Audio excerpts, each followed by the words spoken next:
नमस्कार। आज की बड़ी खबरों में आपका स्वागत है। मैं हूं आपके साथ अंकिता। आज के बुलेटिन में बात करेंगे, धर्मेंद्र प्रधान ने शिक्षा मंत्री के पद से दिया इस्तीफा।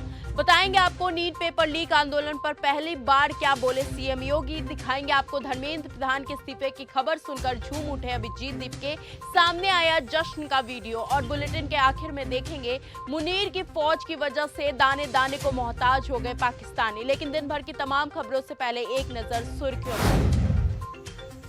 धर्मेंद्र प्रधान ने शिक्षा मंत्री के पद से दिया इस्तीफा। जेएनजी के आगे झुकी सरकार। दिल्ली एनसीआर में बूंदाबांदी। यूपी बिहार समेत 15 राज्यों में आईएमडी का अलर्ट हुआ जारी। गुजरात असम में भी बाढ़ से हाहाकार। सीएए से किसान आंदोलन तक 12 साल की पीएम मोदी सरकार में पहला इस्तीफा।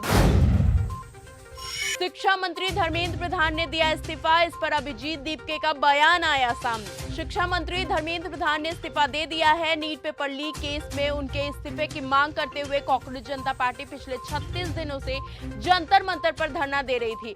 इस्तीफे के बाद जंतर मंतर पर कांग्रेस जनता पार्टी के प्रमुख अभिजीत दीपके ने कहा कि वो कहते थे कि सरकार में इस्तीफे नहीं होते, लेकिन झुकती है दुनिया, झुकाने वाला चाहिए। पीएम मोदी ने देर रात फिर किया दूसरा इंस्टा पोस्ट। युवाओं को कहा सुझाव के लिए शुक्रिया। पीएम मोदी ने कल जो वीडियो डाला था उसे लेकर आज उन्होंने युवाओं का शुक्रिया अदा किया है, जिससे लेकर पीएम ने आज फिर से अपने सोशल मीडिया अकाउंट से वीडियो पोस्ट किया, जिसमें उन्होंने बोला कि थैंक यू फ्रेंड्स, कल देर रात आपसे मिलने का मौका मिला। नकल माफियों को मिट्टी में मिला देंगे। नीट पेपर लीक आंदोलन पर पहली बार बोले सीएम योगी। यूपी के फतेहपुर में योगी आदित्यनाथ ने कहा, जिन लोगों ने युवाओं का शोषण किया है और जिन्हें अंधकार में धकेला था, आज वो सपा और कांग्रेस घरियाली आंसू बहा रहे हैं। हम पीएम मोदी के आभारी हैं, जिन्होंने छात्रों के भविष्य को देखते हुए बड़े बड़े निर्णय लिए हैं। कल केंद्रीय कैबिनेट में फैसला लिया जाएगा। नकल माफिया को 10 साल तक की सजा होगी और 10 करोड़ तक का जुर्माना लगेगा।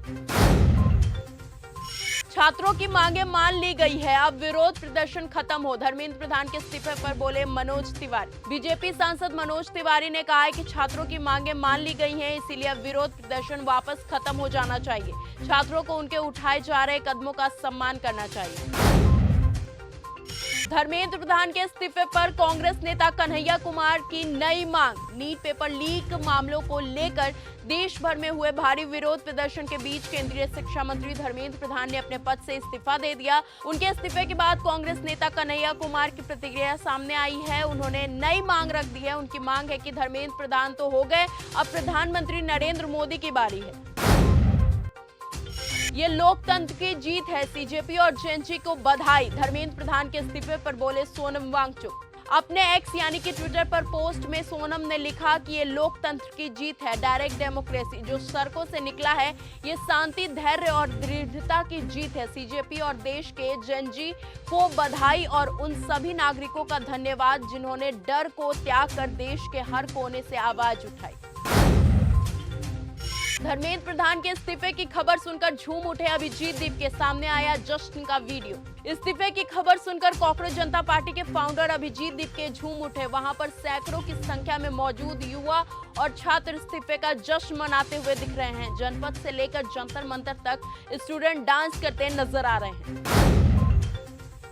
मेरे ऑर्गन डैमेज, 11 किलो वजन घटा, शरीर में मांस चला गया। ट्रोलर्स को सोनम वांगचुक ने दिया करारा जवाब। सोनम वांगचुक ने ट्रोलर्स को करारा जवाब देते हुए कहा कि 26 दिन की भूख हड़ताल के बाद क्या मुझे अपनी ईमानदारी साबित करने की जरूरत है?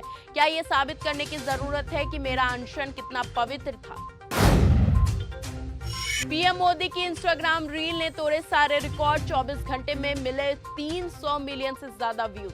प्रधानमंत्री नरेंद्र मोदी ने डिजिटल व्यूज के मामले में सारे रिकॉर्ड तोड़ दिए हैं। उन्होंने एक ही इंस्टाग्राम रील पर 24 घंटे के अंदर 309 मिलियन से ज्यादा व्यूज हासिल करके एक बड़ा ग्लोबल रिकॉर्ड बनाया है। 2 लाख लोग घर को छोड़ने को हुए मजबूर। रेस्क्यू में जुटे हजारों जवान। फ्रांस स्पेन में जंगल की आग बनी काल। जंगल की आग में दर्जनों दमकल कर्मी झुलसकर घायल हुए हैं। हालात की गंभीरता को देखते हुए फ्रांस के राष्ट्रपति इमैनुअल मैक्रों ने प्रधानमंत्री से क्राइसिस रिस्पांस यूनिट को सक्रिय करने और सेना को मैदान में उतरने का निर्देश दिया है। मुनीर की फौज की वजह से दाने दाने को मोहताज हो गए पाकिस्तानी, यूएन की रिपोर्ट में हुआ बड़ा खुलासा। साल 2004 से 6 में पाकिस्तान में 2.96 करोड़ लोग कुपोषित थे, जो 2023 से 25 के दौरान बढ़कर 4.4 करोड़ हो गए, यानी भूखमरी में 36.5% लगभग 37% का उछाल देखने को मिला है। बालेन शाह सरकार पर नेपाल सुप्रीम कोर्ट के 3 जजों को धमकाने का लगा आरोप। नेपाल के संविधान के तहत महाभियोग की कार्रवाई शुरू होते ही जज को अपने आप निलंबित कर दिया जाता है, जब तक कि संसद ये तय नहीं कर ले कि आरोप सही है या फिर नहीं। संगठनों ने चेतावनी दी कि सुप्रीम कोर्ट के 3 सीनियर जजों को निलंबित करने से कोर्ट के कामकाज पर काफी असर पड़ सकता है। पाकिस्तान में आत्मघाती बम धमाके में 12 सैनिकों समेत 15 लोगों की हुई मौत। पाकिस्तान के उत्तर पश्चिमी इलाके में आतंकवादियों ने सुरक्षा बलों को बड़ा निशाना बनाया है। गुरुवार रात टैंक जिले में एक सुरक्षा चेक पोस्ट पर विस्फोट से भारी गाड़ी को टक्कर मार दी गई, जिससे भीषण धमाका हो गया। इस दर्दनाक हमले में 12 सैन्य कर्मियों और 2 पुलिसकर्मियों समेत 15 लोगों की जान चली गई। चौथे कार्यकाल के लिए लड़ेगा चुनाव, 2028 की कैप पहन बोले ट्रंप। पत्रकारों को भी साधा निशाना। अमेरिकी राष्ट्रपति डोनाल्ड ट्रंप ने व्हाइट हाउस कॉरेस्पॉन्डेंट डिनर में मीडिया पर तंज कसा और मजाकिया अंदाज में ट्रंप 2028 कैप पहनकर चौथे कार्यकाल के लिए चुनाव लड़ने की बात कही। ट्रंप ने प्रेस कॉन्फ्रेंस की रेटिंग, मीडिया, बिजनेस और राजनीति विरोधियों पर निशाना साधा है। कार्यक्रम में पत्रकारों को भी पुरस्कार दिए गए। ईरान के जल क्षेत्र में एलपीजी टैंकर दिशा पर हुआ हमला, सभी 28 भारतीय सुरक्षित। ईरान के क्षेत्रीय जल क्षेत्र में मोजाम्बिक के झंडे वाले एलपीजी टैंकर दिशा पर हुआ हमला। सबसे ज्यादा डराने वाली बात यह थी कि इस कमर्शियल जहाज पर 28 भारतीय क्रू मेंबर्स तैनात थे। हालांकि इस बीच तेहरान स्थित भारतीय दूतावास से तत्काल मोर्चा संभाला और डटकर एक बड़ी राहत की खबर दी। तो फिलहाल आज के इस बुलेटिन में सिर्फ इतना ही। देश और दुनिया की तमाम खबरों के साथ ऐसे ही बने रहे हमारे साथ और देखते रहे न्यूज़ गंगा। तब तक के लिए धन्यवाद।